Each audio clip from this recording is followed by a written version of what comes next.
beloved Boss Mike Cervera.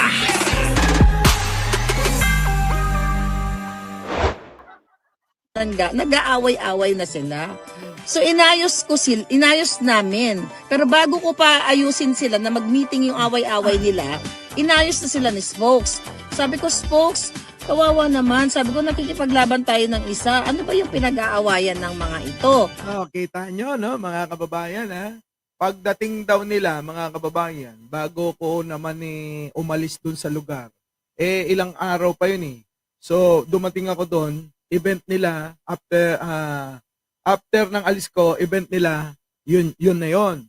So, dumating tong mga to. So, ngayon, mga kababayan, pagpunta ko doon, chika-chika, boom-boom. Oo. Mga kababayan kahit papano, sikat tayo sa kanila eh. Nakilala kagad ako eh. Boss Mike, oo, BBM vlogger ka. Anong ginagawa mo rito? Oh, di ba? Hindi lang naman para sa inyo. Hindi lang din naman na kayo ang may karapatan para dumalaw rito. Sabi ko, sabi nila wala namang problema yan. Huwag ka lang manggugulo. Bakit naman ako manggugulo din eh? Oh, pwede ko naman. Sabi nyo nga, nasa malayang bansa tayo na ako na may Pilipino, parte doon, malaya naman din ako.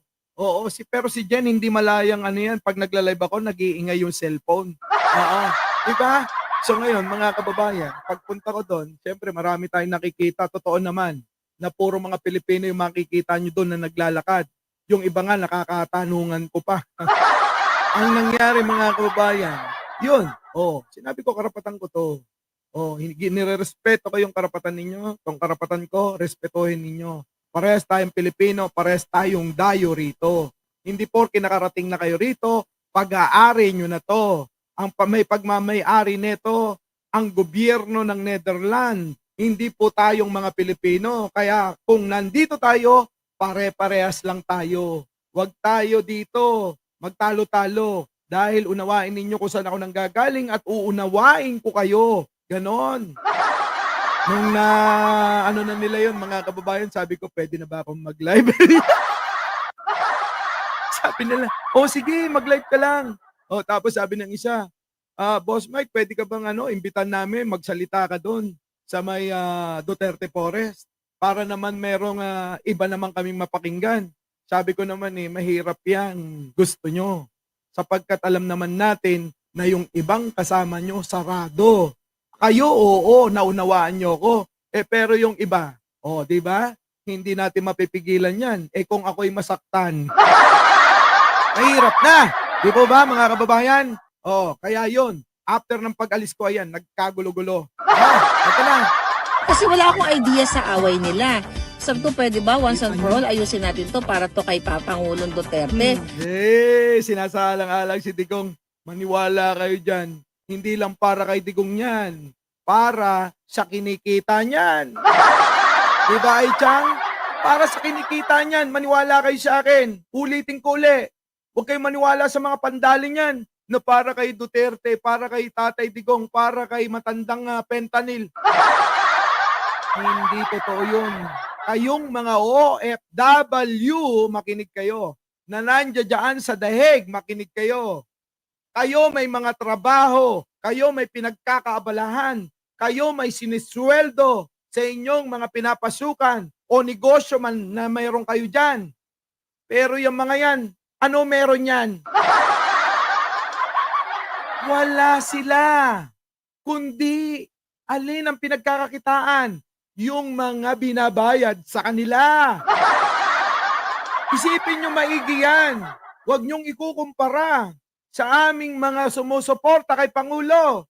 Kasi karamihan sa amin, may trabaho, may negosyo, may pinagkakakitaan. Karamihan, mayaman. Diba?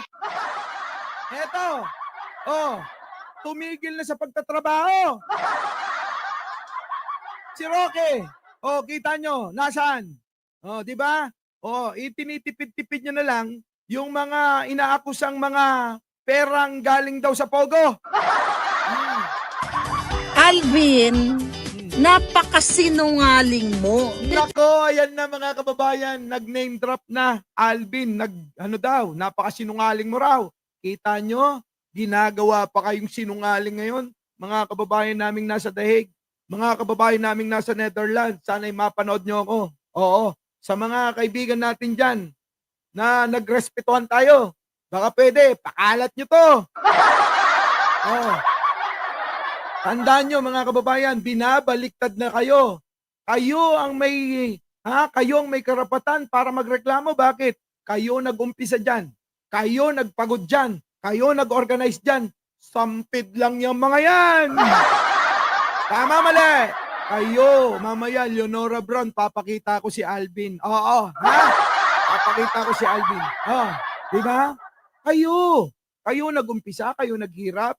Tapos, sampid lang itong mga to. Gusto nila sila bidabidahan. Ang eksena, mga kababayan, gusto nila sila ang sikat dyan. Para bang mga kababayan, binabaliwala na kayo. Kayong mga nandiyan dyan na nagtsatsaga para bantayan si Tatay Digunyo. Diba? Tuloy. Pinakikiusapan ko kayo na mag-ayos kayo. Ano man Kita nyo mga kababayan, literal. Ang kapal ng mukha, hindi na nahiya. Ha? Oy! Kita nyo? Ha? Ang peg niya, lideran nyo na. Teka muna. Mga kababayan, sa Daig. Oo, marami ko sa inyong mga nakasalamuha. Papayag ba kayo? Yung sampid, siya yung maging leader nyo? Teka muna, mga kababayan. Oy, Rob Gamboa. Ay, hindi naman ako nang gagat. Ano ba? Halata ba? Hindi mga kababayan, nagsasabi lang ako ng totoo. Kumbaga, real talk to, mga kababayan. Papayag ba sila na si Maharlika ang alin? Ang maging leader nila ron? Di ba? Di ba? Tuloy. ang group nila, DDS, Maisog, kung ano man ang pangalan, they spend money. Kita nyo, iba-iba pala grupo ng mga yan. May Maisog, may mga DDS, at ano pa? Di ba? Iba-ibang grupo pala sila. They spend their time, Yan. Kaya nga, huwag mo nang bulahin sila dyan. Kayo. Sila gumagastos, kayo kumikita. Magkaiba yun. Kung yung mga tao, di ba, Bulaklak Kabiling, Idel Toto Balduesa, kung yung mga taong pumupunta dyan ng mga kababayan nating OFW, gumagastos sila, pamasahe, pagkain, effort at oras, ikaw. Lahat yun, kapag ginawa mo, kita ka. Diba? Kita yan mga kababayan. Bakit? May pondo para sa kanya. Yung mga kababayan natin, sa palagay nyo, kumikita? Wala, mga kababayan. Ginagamit lang nila. Yan ang katotohanan. Masakit, sabi ko, napakinggan. Pero kahit papano mamayang gabi, inyong unawain at isiping maigi. Baka nagagamit lang kayo ng mga tao na akala nyo ay para sa kakampi nyo, para sa inyo, para kay Digunyo. Nagkakamali kayo. Mga kababayan ko, minahal ako ng mga ilang DDS dyan. Thank you. Ganon din naman ako, mahal ko kayo. Kaya nga ako minsan, nag-e-effort, ayokong buhatin ang bangko ko. Kita nyo naman, ilang panahon, ilang linggo na ba?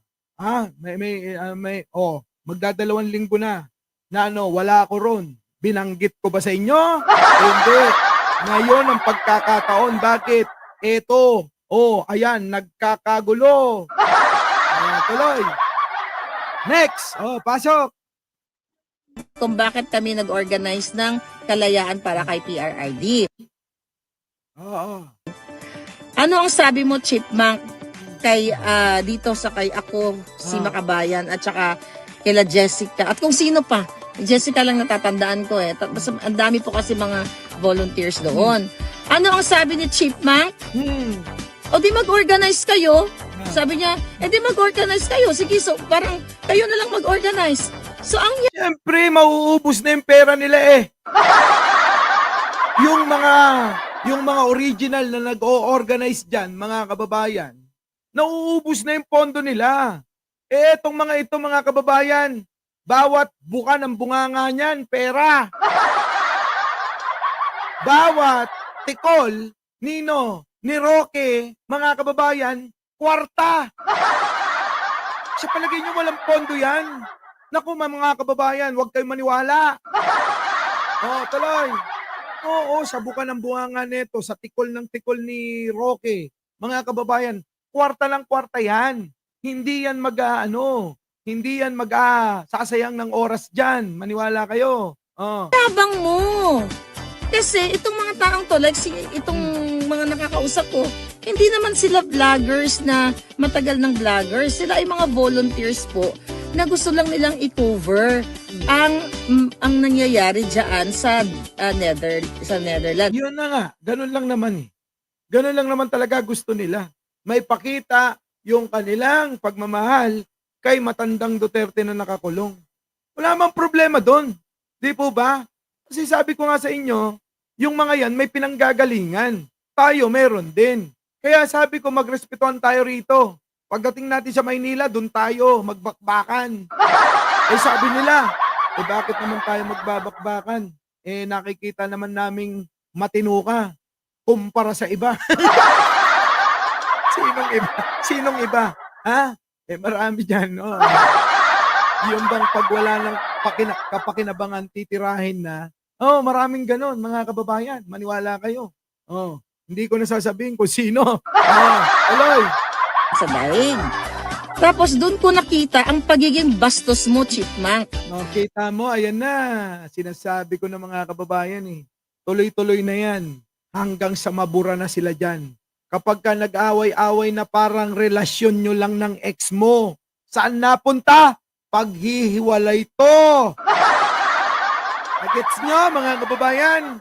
Kapag kaganyan ang isang grupo, nagtitipon-tipon, mga kababayan, lagi na lang toxic nag-aaway. Ito na ang umpisa ng paghihiwalay-hiwalay nila. Hanggang sa tuluyan ng mabubuwag. Ang ginagawa nila. Ulitin ko, parang jowa nyo. Yung ex nyo, nung naghiwalay kayo, nag-umpisa yan sa toxic na pagsasama nyo. Tama? Tama po ba mga kababayan? Press 1 naman dyan sa mga naniniwala. Our beloved Boss Mike, Boss Mike.